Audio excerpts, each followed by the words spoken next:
Dear friends, you're welcome to this channel. God's natural love, receive it and extend it to the rest of God's creation. Thank you so much for all the support. Continue subscribing, comment, like, and share with friends.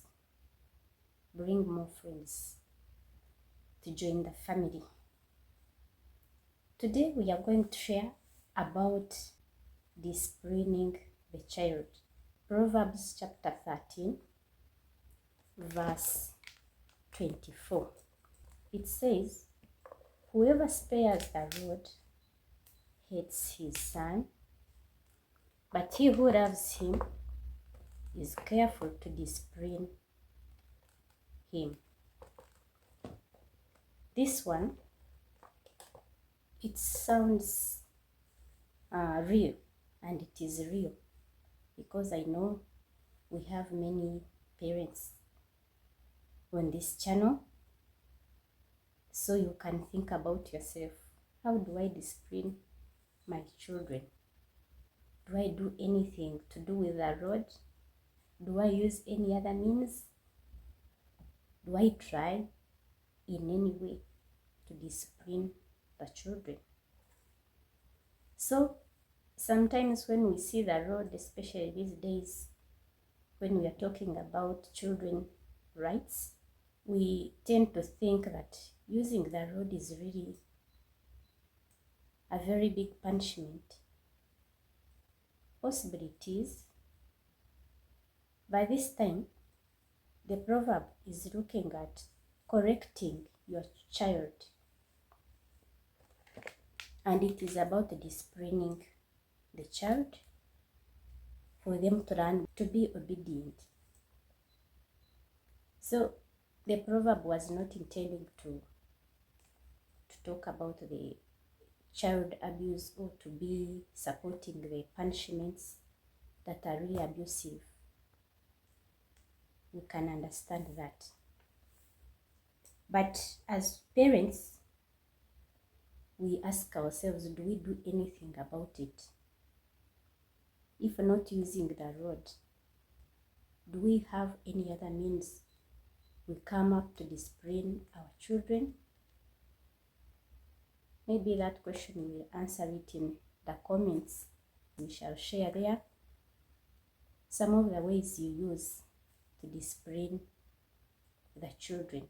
If not the rod, maybe there are other ways we can use to discipline our children so that they remain with good behaviors and being obedient and respectful to the rest of the community. And again, in here we have to share about this kind of correcting children to their right ways they should take with the relationship with our God, with our Father God. And when we talk of the word sparing, it is in Hebrew, it means to keep back, to withhold. And here the person is preventing something from happening. So you are trying to say, if I keep this rod away, something will happen. So to prevent that, I have to bring it out. It can do some work so that something may not happen. The rod was helpful in correcting, defending, protecting, guiding, and even punishing the children. But let us talk about our relationship with our Father now. For Him, how does He handle His children? We are going to read some verses from Hebrews chapter 12. We shall read from verse 5. I'm reading from NIV. It says, And you have forgotten that word of encouragement that addresses you as sons. My son, do not make light of the Lord's discipline, and do not lose heart when he rebukes you, because the Lord disciplines those he loves, and he punishes everyone he accepts as a son. Endure hardship as discipline. God is treating you as sons, for what son is not disciplined by his father? If you are not disciplined, and everyone undergoes discipline, then you are illegitimate children and not true sons. Moreover, we have all had human fathers who disciplined us, and we respected them for it. How much more should we submit to our Father of our spirits and live? Our fathers disciplined us for a little while as they thought best, but God disciplines us for our good, that we may share in his holiness. No discipline seems pleasant at the time, but painful. Later on, however, it produces a harvest of righteousness and peace for those who have been trained by it. Therefore, strengthen your feeble arms and weak knees. Make level path for your feet, so that the limb may not be disabled, but rather healed.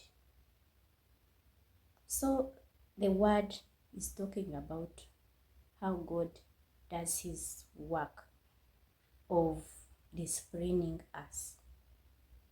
And I'm pleased to see that from verse 5, he starts by talking of the word of encouragement that addresses you as sons.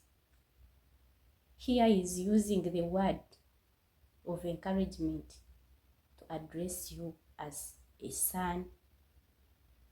And the rebukes also come in, and somewhere they talk of punishments in verse 6. So there are many ways to discipline the child. We need also to use such ways, not to that extent of abusing the child. At least you're doing this for the good of the child, not to let the child's life be in danger. So our God is so great that he's encouraging us, that he's rebuking us, that he's even punishing us, but for our good. He mentioned somewhere that our fathers disciplined us on verse 10 for a little while as they thought best. But God disciplines us for our good. For our fathers did not know what will come out of us. They just did it as they thought best.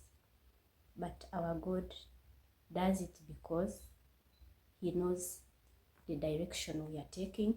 He uses different ways according to what he's seeing in front of us. As parents, as caretakers of the children, what ways do you use to discipline them and bring them back to the right directions they should take?